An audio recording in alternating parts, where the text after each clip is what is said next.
फ़र्ज़ करें आप पोलिंग स्टेशन के बाहर खड़े हैं और आपको नहीं पता कि आपका उम्मीदवार कौन है और उसका निशान कौन सा है, तो ये ऑफलाइन एप्लीकेशन आपके काम आ सकती है कि बगैर इंटरनेट के भी आप इसको खोल के देख सकते हैं। वोटर सपोर्टर हैं वो भी पहले से ज़्यादा चार्ज नज़र आ रहे हैं। आप लोग ज़रा अपना भी जोश जज्बा कमेंट सेक्शन में बताइए कि कैसा है और कितनी बेसब्री से इंतज़ार है आपको 8 फरवरी का। ऐसे में जब इलेक्शन बहुत करीब पहुंच चुके हैं, इमरान खान को मिला है एक बड़ा रिलीफ। टाइमिंग भी बड़ी अहम है और उनकी ज़मानतें 1 नहीं 2 नहीं 7 ज़मानतें बहाल हो गई हैं। अदालत का ताज़ा तरीन फैसला आज आ चुका है लाहौर हाई कोर्ट का, इसकी तफसील आपको बताऊंगा। फिर इंसाफ का निशान यानी ये जो पीटीआई के सिंबल्स हैं, इसके हवाले से एक ऑफलाइन एप्लीकेशन तैयार कर ली गई है। ये एप्लीकेशन बगैर इंटरनेट के भी काम करेगी, तो इंटरनेट की बंदिश का एक तरह से तोड़ निकाला गया है।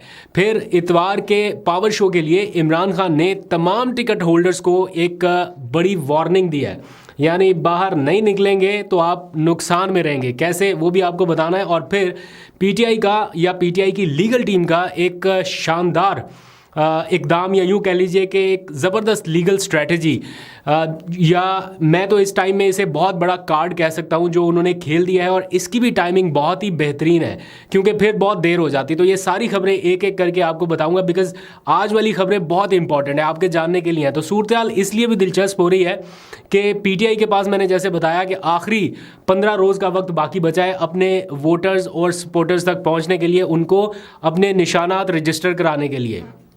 इमरान खान ने कल कहा था कि तमाम जो उनके उम्मीदवार हैं वो इतवार के रोज़ बाहर निकलें, पब्लिक भी बाहर निकले। जारी बात है उम्मीदवार अकेले तो नहीं निकलेंगे, पब्लिक भी निकलेगी। तो जैसे ही उनका ये ऐलान कल सामने आया, उसके बाद काफ़ी सोच विचार हुआ होगा कहीं कहीं पे, और फिर आज महकमा दाखिला पंजाब ने दफ़ा 144 का नफाज कर दिया है। बाज़ाब्ता नोटिफिकेशन भी जारी हो गया कि पंजाब में दफ़ा 144 नाफिज है, यानी एक पार्टी पूरे बड़े बड़े जलसे करेगी, उसके ऊपर दफ़ा 144 का उस तरह से शायद नफाज नहीं होगा, लेकिन एक पार्टी के 4 बंदे भी इकट्ठे बाहर नहीं निकल सकेंगे। उनके लिए मैसेज है कि दफ़ा 144 का नफाज होकर रहेगा। आपको याद है जब अभी 9 मई भी नहीं हुआ था, अभी कुछ भी ये सारा अभी एपिसोड उस तरफ गया भी नहीं था, तो जब इमरान खान ने ऐलान किया था कि वो जलसे करेंगे, बाहर निकलेंगे, तो किस तरह से दफ़ा 144 नाफिज होती थी और लोगों को निकलने नहीं दिया जा रहा था। तो क्या इस बार भी लोग निकलेंगे तो वही सिचुएशन होगी? बहरहाल इमरान खान ने यह पैगाम दिया है कि अब गुलामी नामंजूर का नारा लेकर सब निकलें, यानी ये प्रॉपर एक नारा उन्होंने स्लोगन के तौर पे बताया है लोगों को, जो वो इतने दिनों से जेल में ये बातें कर रहे हैं कि गुलामी नामंजूर, तो इसको एज अ स्लोगन उन्होंने कहा है कि सारे उम्मीदवार और वोटर सपोर्टर सब लेके निकलें। और जो उम्मीदवार इतवार के रोज़ नहीं निकलेगा, ये उनकी तरफ से वार्निंग है कि जो नहीं निकलेगा उसका टिकट बदल दिया जाएगा।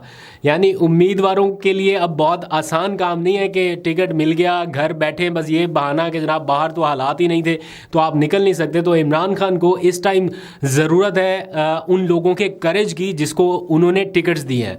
तो वो ये कह रहे हैं कि सारे लोग बाहर निकलें, अपने उम्मीदवारों से भी कहता हूं कि बाहर निकलें। अगर जो उम्मीदवार बाहर नहीं निकले तो उसके टिकट बदल दिया जाएगा। ये उनकी लीगल टीम ने जेल से बाहर निकलते ही मैसेज कन्वे किया है कि ये इमरान खान साहब का मैसेज है। अब उम्मीदवार या टिकट होल्डर्स देख लें कि वो निकल सकते हैं इन हालात में या नहीं। आज पीटीआई ने एक बहुत बड़ा कार्ड खेला है जिसकी टाइमिंग मैं पहले बता रहा हूं आपको, बहुत अहम है। थोड़ी देर में उसकी भी मुकम्मल तफसील बताता हूं, लेकिन पहले एक अच्छी खबर सुन लें। इलेक्शन से ज़रा पहले इमरान खान एक बड़ा रिलीफ हासिल करने में कामयाब हुए हैं और लाहौर हाई कोर्ट ने उनकी 7 अबूरी जमानतें बहाल कर दी हैं। यानी 5 अगस्त को तोशाखाना केस में जब वो गिरफ्तार हुए, जेल में चले गए, तो बाकी केसेस में वो अदालत पेश ही नहीं हो सके। तो इस वजह से उनकी कई जमानतें जो है मुख्तलिफ केसेस में, जिनमें ज़िले शाह का केस है, अब मतलब वो ज़िले शाह जो इस दुनिया में नहीं रहा, उसका केस भी इमरान खान के ऊपर डाला हुआ है। फिर 9 मई के 10 मई के मुताबिक वाक़यात हैं, उनमें उनकी जमानतें जो है वो खारिज हो गई थी। फिर बैरिस्टर सलमान सफदर उनके केसेस की पैरवी करते रहे लाहौर हाई कोर्ट में, और आज उनकी ये तमाम जमानतें बहाल हो गई हैं। यानी लाहौर हाई कोर्ट ने वो फैसला कालादम करार दे दिया है कि जनाब एक बंदा जेल में है, वो आ नहीं सकता, इसलिए भी उसकी ज़मानतें आपने मुस्तरद कर दी। तो सारी ज़मानतें जो 7 केसेस थे वो बहाल हो गए हैं। तो इससे कबल सुप्रीम कोर्ट से जब साइफर केस की ज़मानत वाला मामला था, तब भी बैरिस्टर सलमान सफदर ने बड़ा ज़बरदस्त केस लड़ा और उनकी उस केस में भी ज़मानत कराई। तो इस किस्म के जो लॉयर्स हैं या इस किस्म की जो अप्रोच है वो बड़ी ज़रूरी है इमरान खान साहब के केसेस में। इन 7 जमानतों के होने से फौरी तौर पर उनकी रिहाई तो शायद मुमकिन नहीं है, लेकिन फर्दर इन केसेस में उनकी गिरफ्तारी डालना अब मुमकिन नहीं रहा, ताकि बाद में उनको इस केस में गिरफ्तार करने का जो एक प्लान था वो शायद अब नहीं हो सकेगा। उनकी जमानतें बहाल हो चुकी हैं।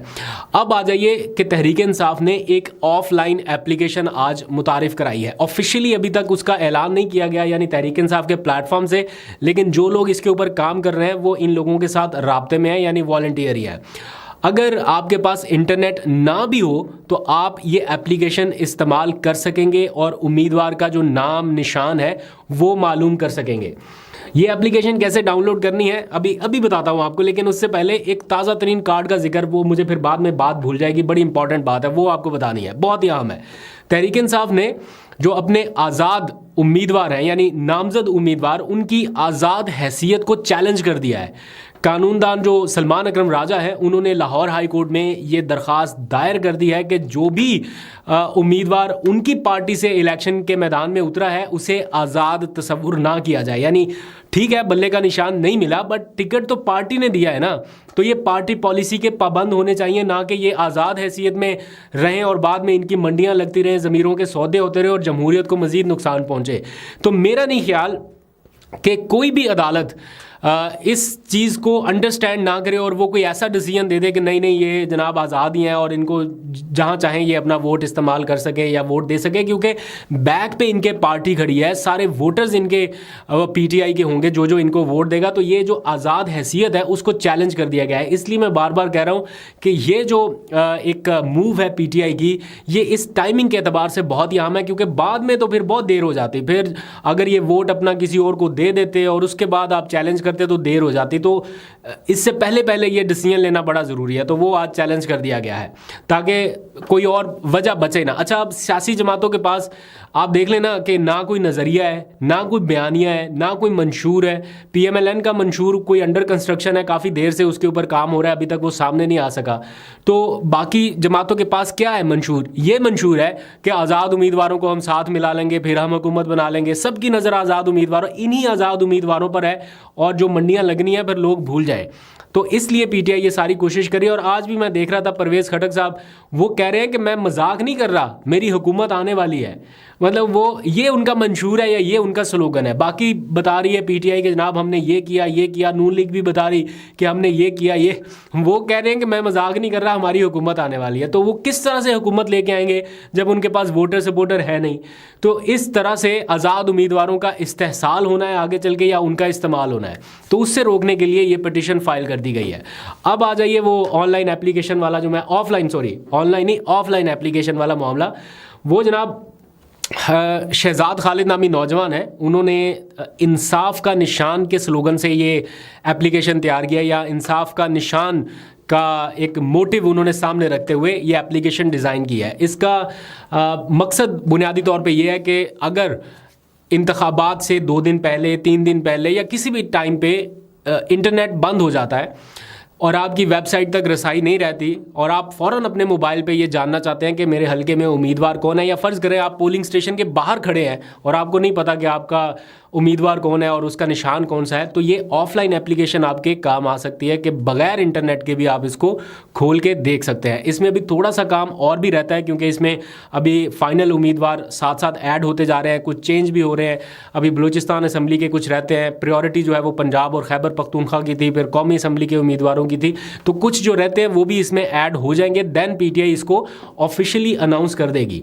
लेकिन ये गूगल ड्राइव के थ्रू आप डाउनलोड कर सकते हैं। इसका जो लिंक है मैं कोशिश करूंगा, अगर मुझे ड्यूरिंग एडिटिंग याद रह गया तो मैं इसका लिंक डिस्क्रिप्शन में डाल दूंगा, वरना आपको कहीं ना कहीं सोशल मीडिया प्लेटफॉर्म पर भी मिल जाएगा। उसके थ्रू आप ये जो एप्लीकेशन है उसको डाउनलोड कर सकते हैं। इसका जल्दी वर्जन एंड्रॉयड या आईफोन के जो सार्फिन है उनके लिए भी आ जाएगा। तो पीटीआई अपने तौर पर पूरी कोशिश कर रही है सोशल मीडिया के थ्रू, ग्राउंड के थ्रू। आज भी हमने देखा डिफरेंट जगहों पर बड़े ज़बरदस्त किस्म के